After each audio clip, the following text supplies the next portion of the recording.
বিসমিল্লাহ, আলহামদুলিল্লাহ, ওয়াসসালাতু ওয়াসসালামু আলা রাসূলিল্লাহি ওয়া বা'দ। সম্মানিত ধর্মপ্রাণ মুসলমানগণ,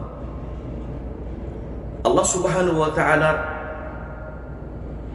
কয়েকটি 5টি ফরজ কাজের মধ্যে একটি হলো হজ। তার সাথে রয়েছে উমরা। এটার নিয়ত কিভাবে করতে হবে, ইহরামটা কিভাবে বাঁধতে হবে, এটি নিয়ে আমাদের মধ্যে সঠিক নিয়ম না জানার কারণে, সর্বপ্রথম ইহরাম সঠিক নিয়মে না পড়ার কারণে অনেক কষ্ট সহ্য করতে হয়।